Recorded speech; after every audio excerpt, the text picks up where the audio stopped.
Okay. Hello, Jill. I will start maybe a few words in Polish for my people. Witam wszystkich serdecznie. Dzisiaj będziemy mieli przyjemność porozmawiać z Jill Miller, autorką książki Autoterapia oddechowa.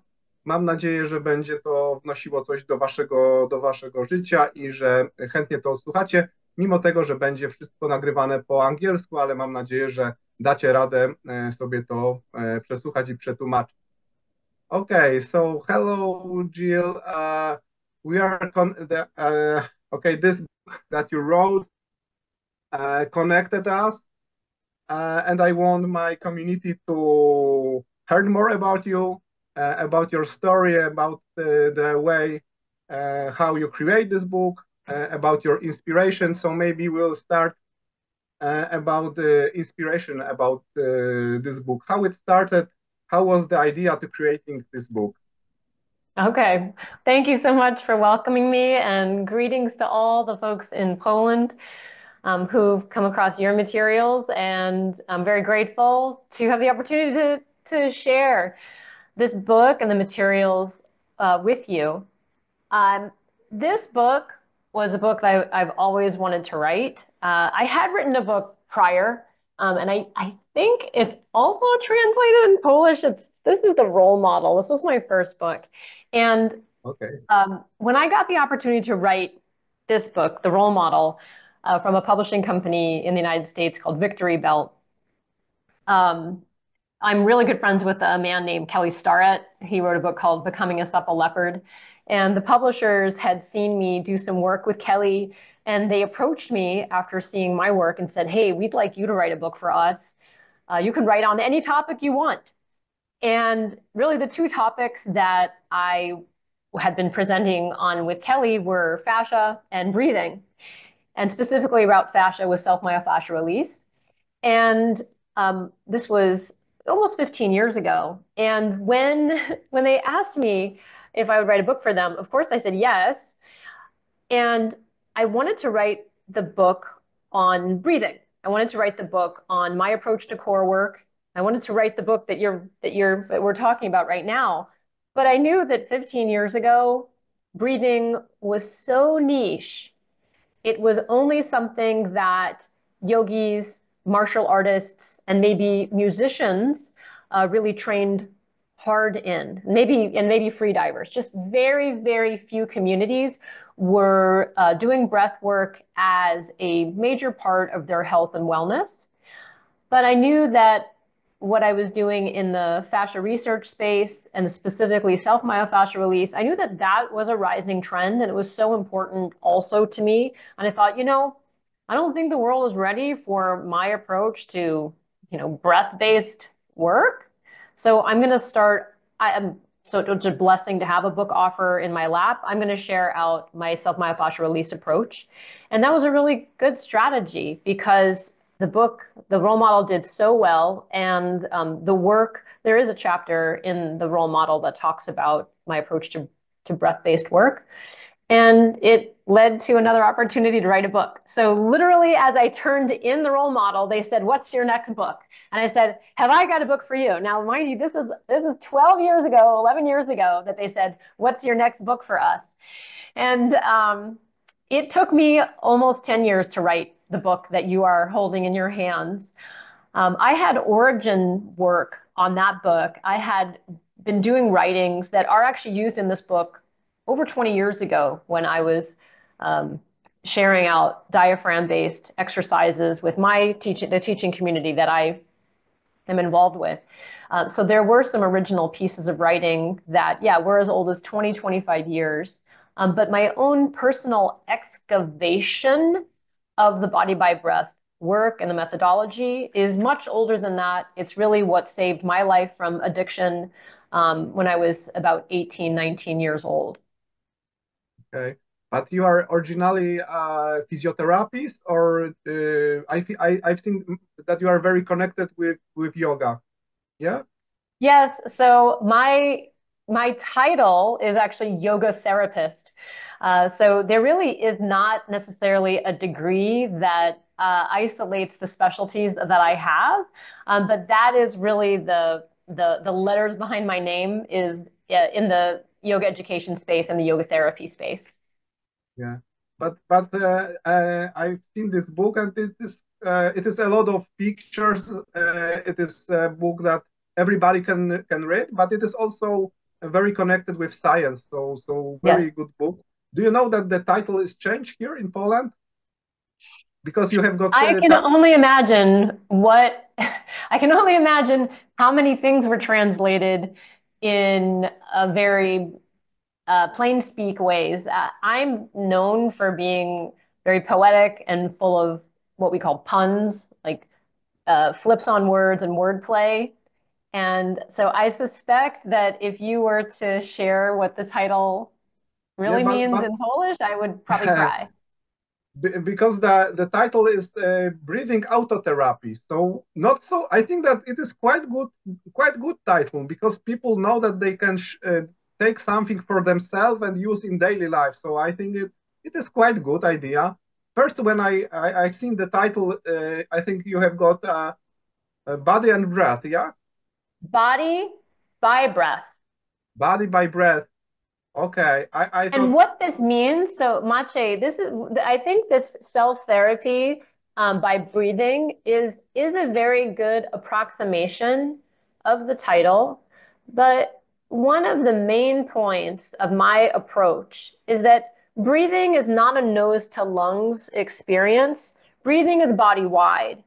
And I mean, we can isolate it in so many different ways, but the diaphragm alone, it has ripple effects into every single system of the human body and function.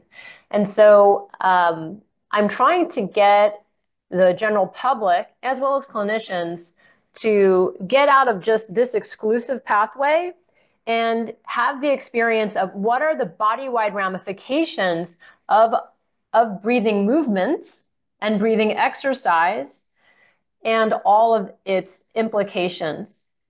So that makes it for a very whole body approach.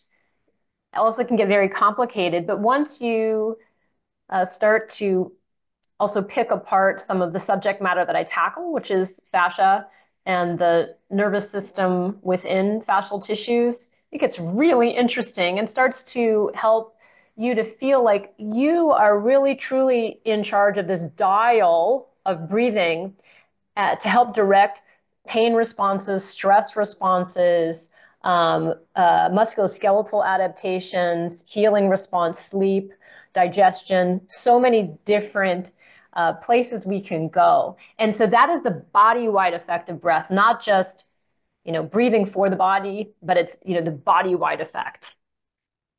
Okay, my first when I see this connection with the nervous system, I knew that it will be good book because I think it is the breathing is the key to nervous system, and the nervous system opens everything, connection with everything in our body, so connected with every other systems in our body. So if we can connect it with nervous system, then we can connect it with every part of our body. Yeah, it was good. But first idea when I see this book, that there is connection, of course, with body, but where is the mind in this in everything?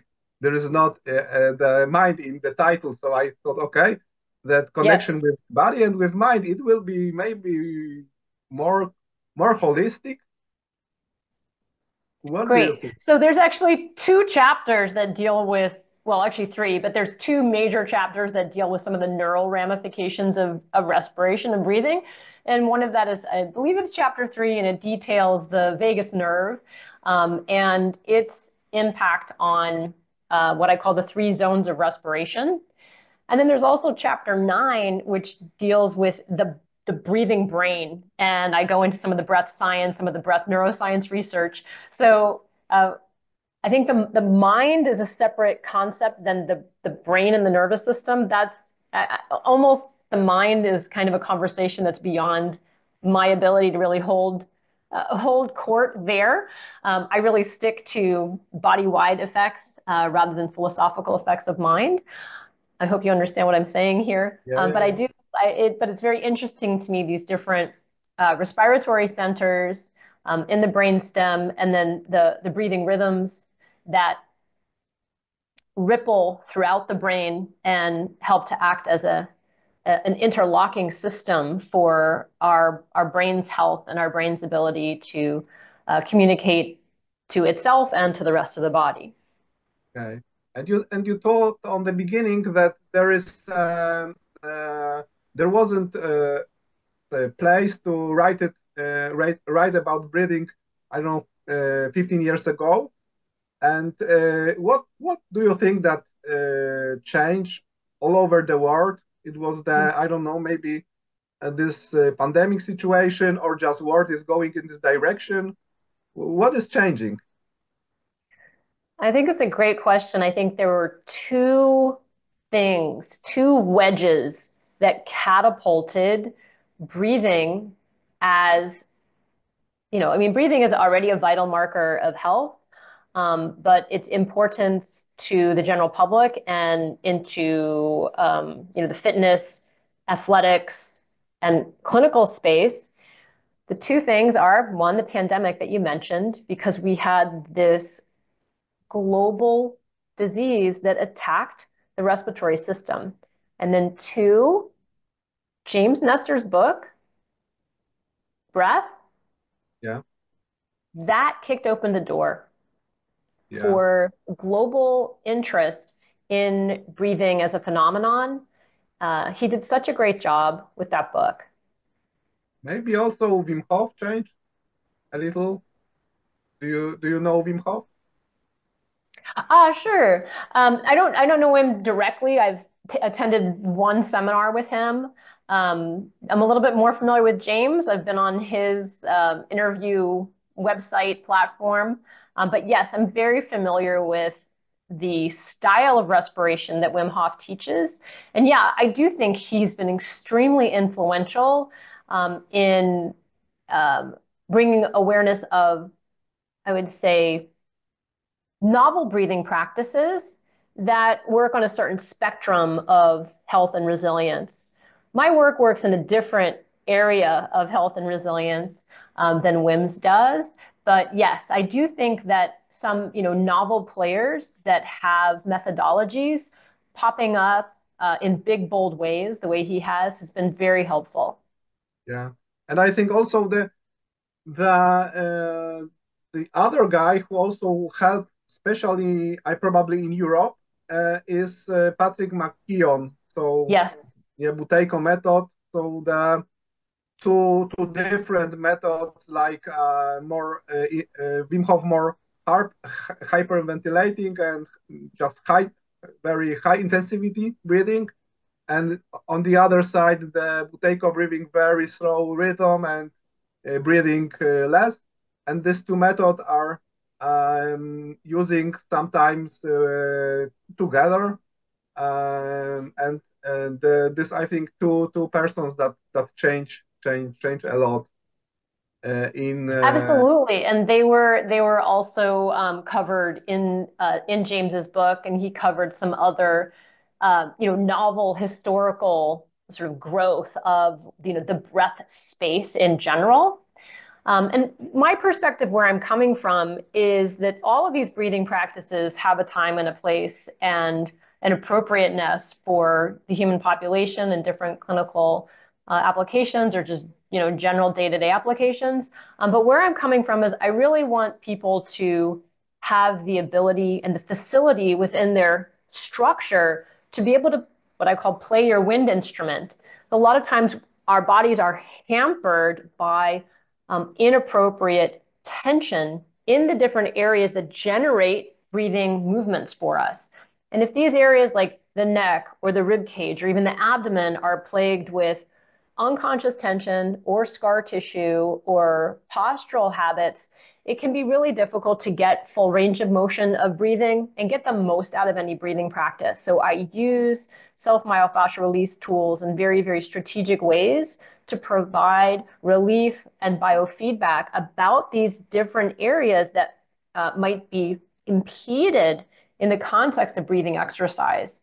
So my work is a supplement that should help anybody do any of these other methodologies and get the most out of them.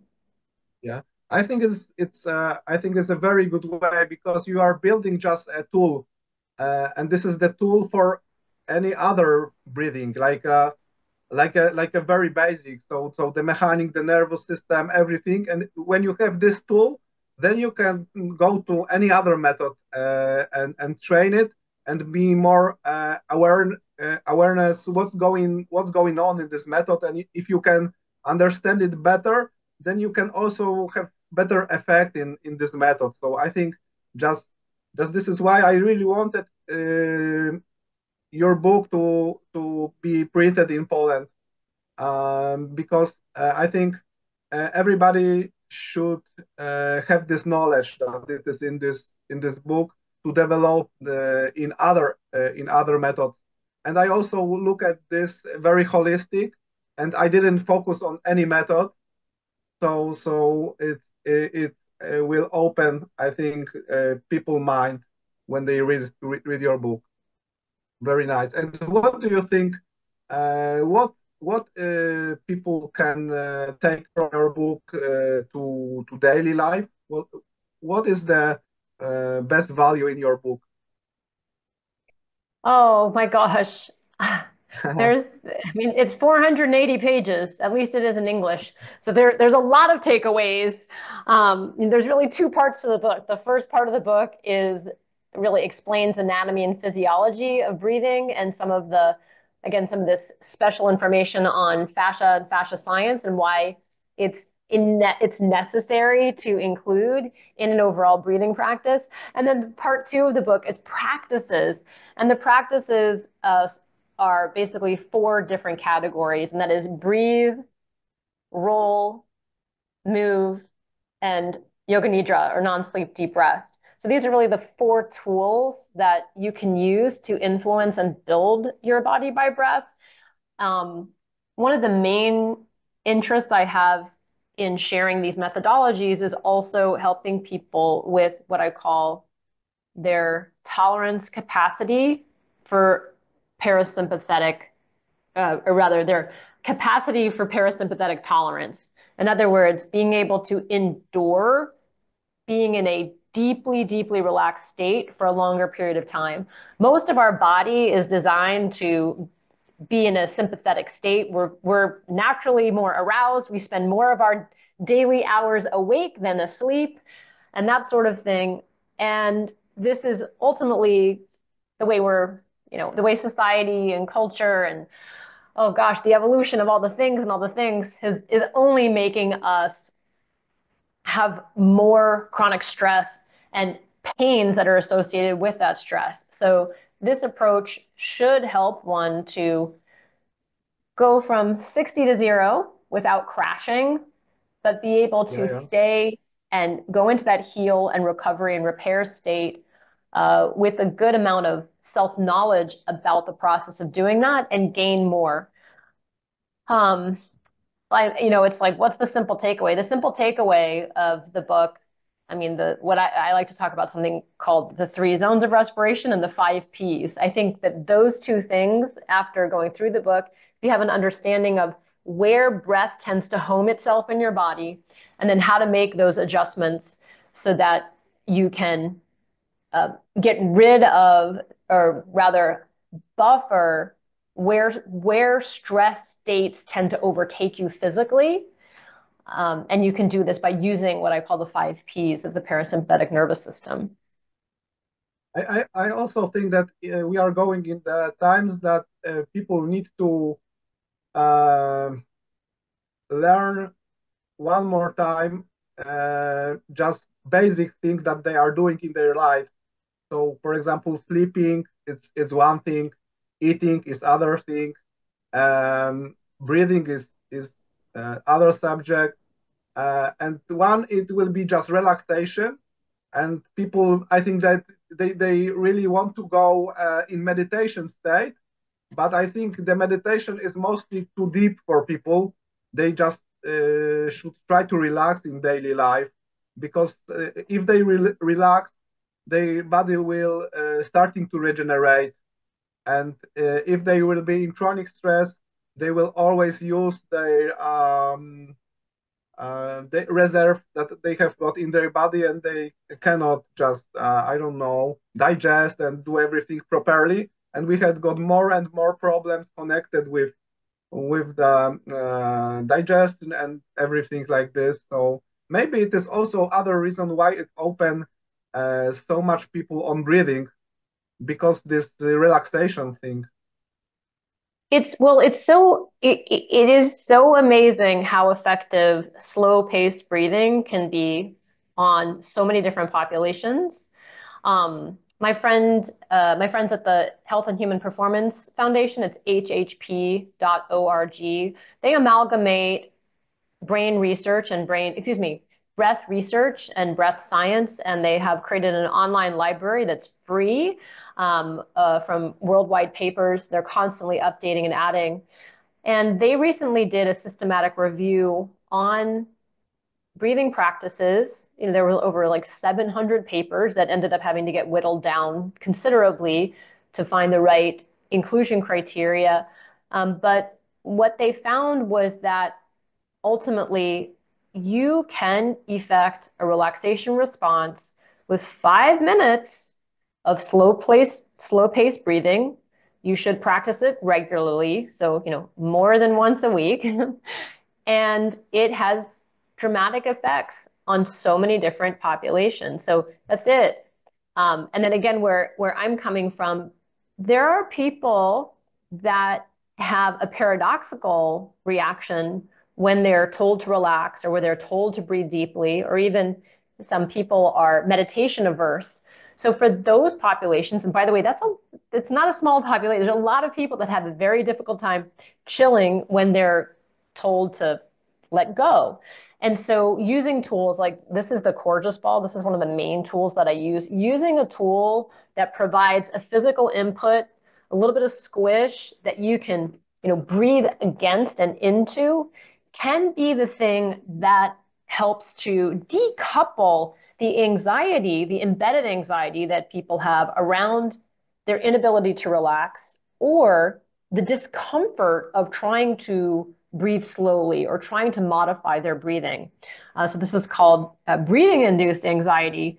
We have relaxation-induced anxiety. We have breathing-induced anxiety. And so I think that it's very helpful to be able to help population to get to slow-paced breathing as a regular thing, just like brushing and flossing your teeth. But there may need to be interventions to help people adjust to that. And then once those practices become experienced and over time, you crave it. You just cannot believe that you can turn on this faucet yourself. You don't need to take a pill. You don't need to get high or drink or do something extreme in order to finally let go. You can do it in your car in the middle of traffic, hopefully with your Yeah, eyes open if I, you're driving. I think that it is hard for people to believe that it can work so much, and can work so good, and it is they have it every day and they can use it. Maybe they are searching somewhere else and too far, and they should go one more time to the inside, and they will find this breathing. And because, as you say, even if you will do 5 minutes some exercise, then you will really feel the change in your body and in your mind. It is not like that you need to do it a whole month to see this change. I think that this minimum time, 5 minutes, you can really feel the difference in your body. So if somebody will try, then he will feel the change. But it is sometimes even to, maybe not good word, but push somebody to try, and and so hard to believe it. In Poland, for example, they made some research on youngsters in age between 10 and 19, and about 37% has got problem with sleeping, and 47% has got problem with concentration in this age. and they are just in school, so they will start the real life, and they will be not in best shape. So probably we will go. The breathing will be more and more important in future. Everything is going worse and worse now. Uh, what do you think? What is the main problem in breathing now? What people are doing wrong? Is their fault, or just the environment changed so much, and the breathing is just a response on this environment? Oh, I'm sorry. There's a couple of words that I'm not picking up what you're saying. So you're can you repeat it? Yeah, because the breathing connected us with the nature maybe, and the nature changed so much, uh, and the breathing needs to change also. You Hmm. think this is the case? The lifestyle is the case. What is the main problem that changed the people, how people breathing? Well, I don't know that I mean, I don't know that we know that all people's breathing has changed. I mean, there's one statistic that a friend of mine who's works with respiratory therapists and research, she sent me she sent me this piece of data during the pandemic, and it was, Whoop is I don't have any tech. I'm not a tech person in terms of wearables, but Whoop is, collecting millions of people's HRV and heart rate and uh, breathing pacing during the pandemic. And the baseline breaths per minute used to be, or has been in the medical textbooks, 8 to 12 breaths per minute is a normal, resting state breath. And what Whoop was finding is that the normal resting state breath for the majority of their wearers was 10 to 14. So there had been an adjustment in just the baseline of how many breaths per minute people were taking at rest. Now, this is during the pandemic. It was like a wedge. I haven't seen any other data since then, or prior to. But I just thought it was really interesting that the consumers wearing Whoop during this time frame were breathing faster, so at a more excited rate than what is the predicted norm. So there's a lot of stress environmentally, right, from the threat of what, and that was back then. But there certainly is, even though there's not a pandemic, it sure feels like there's a lot of major stressors every day. Every time you open your phone, I mean, I certainly hold my breath way more often than I'd like to be, just at reading the news or, dealing with frustrations with peers, or not my peers, but maybe my family. I'm fine with my peers. I know that it will be hard to find one thing that changed it, of course. Um, if, for example, if I will show why one thing that changed it, I think that I will say that uh, people also eat too much. It can be big problem because they ate all the time. And I've seen some research that the biggest change was in 80s, 1980s. Mm. Uh, so people started breathing, the breathing volume rise, and when you will take a BMI and put the BMI on this, also on this breathing change together, in the same moment, BMI started going up, and the breathing volume also in the same 1980s. And I just wonder why it is like this. I'm not sure, of course. I cannot say it is the main problem, but globally on the world, uh, people started to eat this model 5 meals a day. Mm. And they cannot rest between any meal. They're eating mostly sugar. Uh, I don't know. I don't know, but probably it's mostly sugar in their meals and eating 5 or even more meals a day. So the digestion is all the time working, working, working, working, and also rise a CO2, carbon dioxide, making higher in their body. So it will also impact the way how they are breathing. So it can be connected. I think that's an interesting observation, and I think on the timeline of more 1990s to now, I think the inclusion of more and more of a screen-based life and computer screens and phone screens and the steady removal of true human-to-human sensing. So the removal of the sensory world, I think, is really adjusting our stress thermostat. And that's my personal opinion. It's one of my personal crusades. It's why I make, tools that are tactile and are trying to bring people back to their senses. This is something I detail in the book, the difference between proprioception and interoception.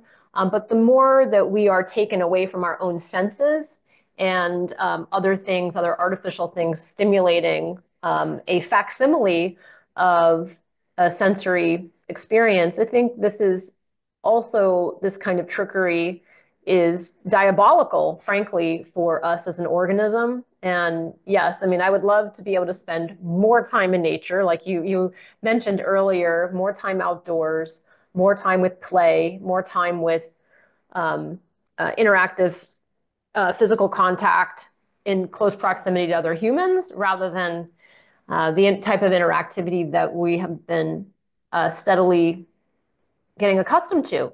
But at the same token, I would never have met you or had this conversation with you if we didn't have the incredible technology that connects these like-minded communities all over the world. It's just amazing to hear your thoughts about where we're all going. And that my book can reach across the planet to this community that I actually might have a little bit of genetic lineage in, but I don't speak a word of Polish, and there we are. I've seen some very nice research on some, I think, athletes that play basketball, football, but it was quite professional athletes, and they was checking the test, like the name of the test was high and low test. So if there is starting some stress, they are using the diaphragm or they are using the upper chest muscle to breathe. And it was shown there that when the stress is coming, about 9.6% can naturally use the diaphragm breathing, and 90% is going very fast with the upper chest breathing. So Yes. this is not our natural mechanism. We if there is stress, we'll activate it and it will stay with us if we are not conscious what's going on. And Yes. I think that everything changed, that we have got knowledge, we have got everything that we need, but we didn't use it. Uh, I don't know why, but it is interesting because if everything changed around us, we need to also change. We cannot do the same thing as we were doing 20 or 30 years ago. We need to change our living also, and the breathing, conscious breathing, I think, is the most important thing. Well, I love that research, and it brings me right back to a central theme of the book, which is these 3 zones of respiration. And I'll describe them for your people, because I think it's really helpful to map yourself so that you can really figure out how to optimize your breathing for different situations, to try to adjust your own physiological reactions once they're kicking in. And these 3 zones are very simple. The diaphragm lives inside of the rib cage. It's connected to the lower 6 ribs. It also has little tails that cross into the lumbar spine, and then it's latching into the very bottom of your sternum at a little section called the xiphoid. But when the diaphragm descends and then relaxes, that type of breathing, which I call zone 1 breathing, is a movement where the gut, the low back, the waist, even the pelvic floor should have a little bit of stretch every time you breathe. And when we're doing this zone 1 breathing, this is calm state breathing. This is our most relaxed state. This is our breaths at rest. This is our sleep state. If we have scar tissue in the abdomen, that can create a little bit of a challenge sometimes, but those scars can be worked with and they can be adjusted. The glide within a scar tissue's pathway can be adjusted with friction-based massage, like I use throughout the book. Zone 2 breathing is the breathing of the diaphragm along with the intercostal muscles of the rib cage. And when we have a zone 2 breath, our ribs will upwardly rotate and they'll downwardly rotate. So this is this wonderful collaboration. And we need a zone 2 breath when we are in states of excitement. We use zone 2 breathing predominantly in sports and athleticism. You don't want your gut area, your zone 1, to be doing all this billowing when you're trying to lift 170 pounds off the floor. You have to be stable in your pelvis and stable in your low back, but you've got to still breathe. And so the ribs hopefully act as this pump to bring breaths in. So when we're doing zone 2 breathing, we're a little bit more sympathetic, a little more upregulated. But what can happen is if people are bracing their core, their abdomen, their zone 1 all the time, either to look strong or to look thin, or because there may be scar tissue that's in the way, a zone 2 breather is going to end up being in a stress state, and that can often kick off what I call zone 3 breathing. And zone 3 breathing is breathing that happens in the muscles of the face, neck, and shoulders, where you'll be trying to draw a very shallow breath, and often it's an open mouth type of breath, a gasp type of breath, or a very high delight type of breath, right? So sometimes it's pure joy, but it's very short-lived. But these type of breaths happen in fear. They happen in shock. They happen in frustration and anger. And again, if we are in this stress state of zone 2 all the time, it can often lead us into this high stress in case of emergency breathing way more often than is natural. And this is where we can often get a lot of symptoms: neck pain, jaw pain, eye strain. And then through the fascial pathway, we can have pains that radiate all the way down into the hands and fingers.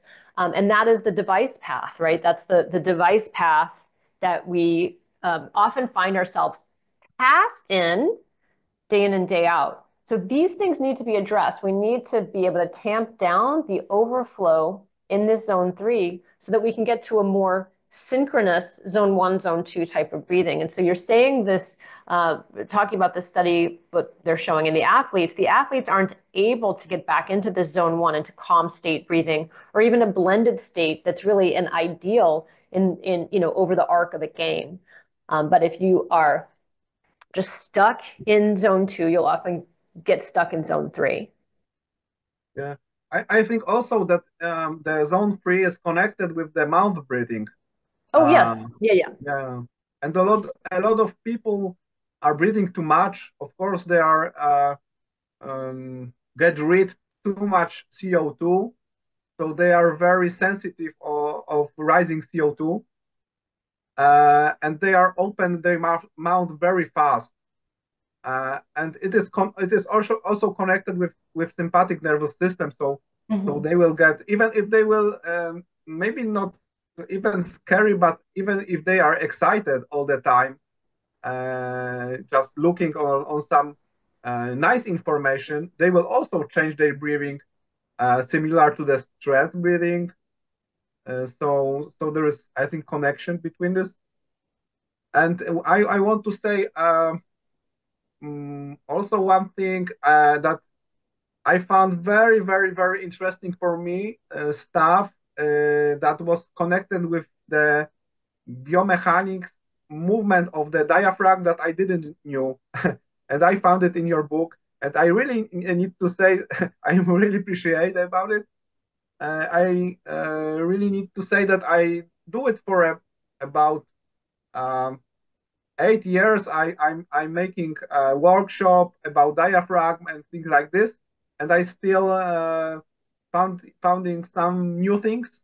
And one of the thing is was in your book, so it is very nice. I don't want to say what it was because maybe people will then go to your book and search something more about it. But it was something new for me also. So I was a little bit Well, you can say what it is. Are you talking about the diaphragm vacuum or are you talking yeah. about Nali Kriya? Um, it was idea that the I don't know if it will be easy to say in English, Okay. but Show me the page. Show me the okay. page.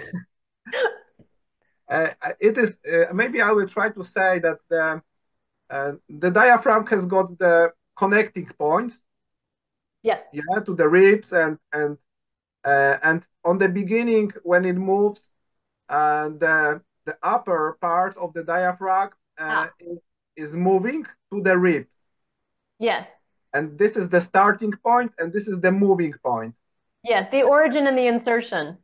And when Yes. and when the pressure starting here and it is very high, so it changed 180 degrees, and the Yes. yeah the The this origin and insertion flip yeah during the yeah yeah breathing cycle. It's yeah and totally I, perplexing, but it yeah, does because I the was shocked. elasticity of the ribs and the change in pressures, intra-abdominal pressure, intrathoracic pressure, it's a beautiful thing. And if we're not getting those changes, that's where we start to become an overbreather in that zone too.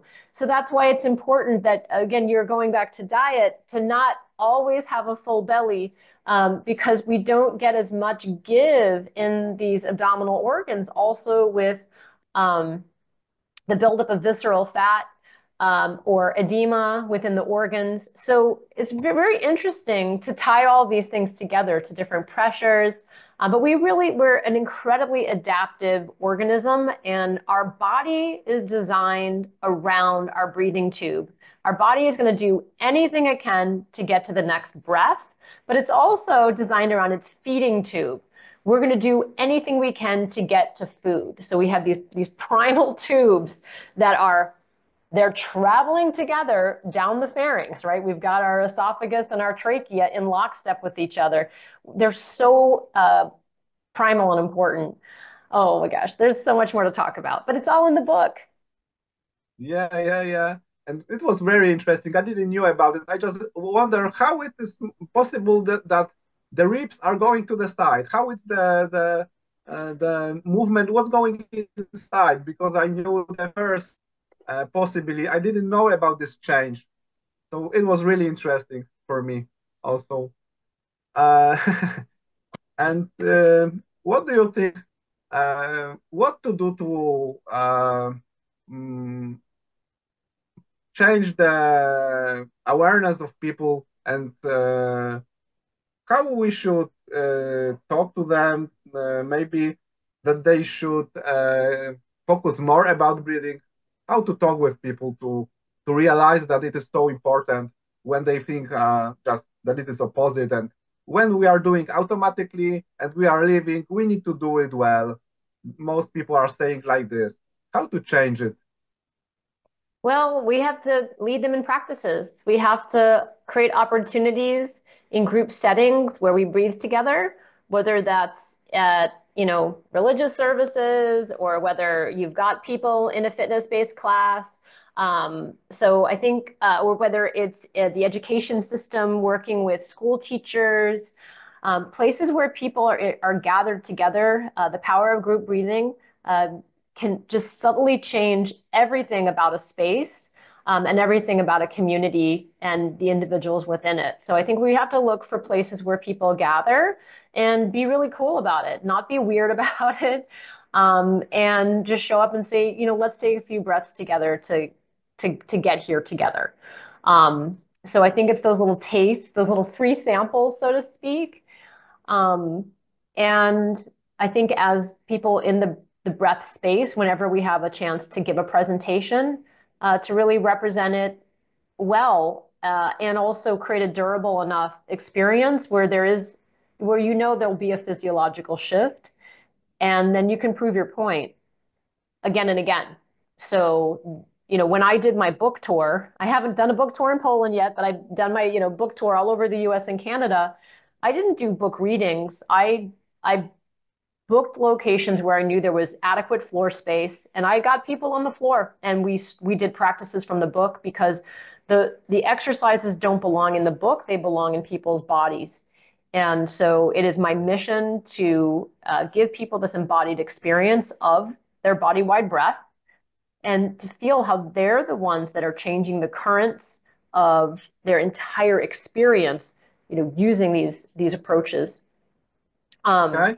I do a Okay. lot of, we, my company, Tune Up Fitness, we obviously try to get the word out through, social media or through YouTube, through free videos, and, trying to do different bookings, like talking to podcasters like yourself, or talking to very broad-based audiences everywhere, to try to communicate the importance of this for health, and well-being. Yeah. And I train people. I mean, I train people from every context. I have a course around Body by Breath. It's a 3-day course. It's online. Our next one, I think, is in May. So there are ways that I try to work with educators, mental health professionals, um, military, athletic coaches, clinicians, yoga teachers, Pilates teachers, just so many different areas of, people who get people together to gather. Okay. And have you got any exercise that you like a lot of you're doing in your own practice that it is easy for people to do it, that you can say about it, or just Yes, explain it here? yes. So one of my favorite exercises that I like to share out is called the internal metronome breath. And the internal metronome breath is a beautiful exercise that takes advantage of position, as well as a little bit of palpation for the relaxation response. And what you do is you'll recline. So you want to be able to be in a space where you can lay down, and then you lift your pelvis up on, say, a yoga block or a book, or like the Coregeous ball. You put it underneath your pelvis. And this creates what I call in the book gentle slope, where the pelvis is higher than the heart, which is higher than the head. So you're in a little bit of an inversion. So you're laying on the ground, and then the internal metronome is that you'll connect your index and thumb fingers very lightly on each hand. You'll create the OK symbol. And the hands are just resting on the ground with that little light touch. Your eyes close, and you start to try to focus on the feeling of your heartbeat within the fingertips. So this is an interoception exercise. Interoception is the ability to pick up on your physiology. So very subtle things like your heartbeat or your breath pace. So in this case, we're trying to feel our heartbeat in our fingers. And then we're going to do a paced breathing exercise once we've connected with the heartbeat. And that is, you're going to try to inhale for a count of 6 heartbeats, hold for 4 heartbeats, exhale for 8 heartbeats, and then hold for 4. It's in 6, hold 4, out 8, hold 4. We would do this for up to 5 minutes, slow paced Okay. breathing, using not an external sound, but an internal sound, internal physiological sound to pace our breathing throughout the cycle. So that is one of my absolute favorite exercises that's in the book, this internal metronome breath. And it's a doozy. It will really recalibrate your stress state and also bring you very much into the present moment. Okay, nice. I will try. I know that your body like when you have same rhythm of the breath, uh, breath by breath, same rhythm. Your body like it a lot. This is very important. Okay, I think yeah, we have got quite long. I think we have got an hour so in our conversation. I think it will be a lot of material for people. I think that people through this material can now knew you better, what you are doing, and knew better what is your idea and your mission in breathing, and maybe some more people will search for your book. It will be nice. I think it is very valuable. There's Yeah, the English version, yeah. yeah. And if you will be in Europe, just came to Poland, or if you will be in Poland, you are welcome. Let me know if you Oh, will be thank here. you. It will be nice also to meet and talk. I'm very happy that we can use the technology and talk when we are so far. But the best talking are just face to face. But if it is impossible, the technology is also nice. And I'm very happy that you are open and want to talk with me. It is very nice for me. I will switch off, and we can also have 5 minutes of talking after it. If you want to say anything to the Polish community on the end, feel free. Uh, it's your time.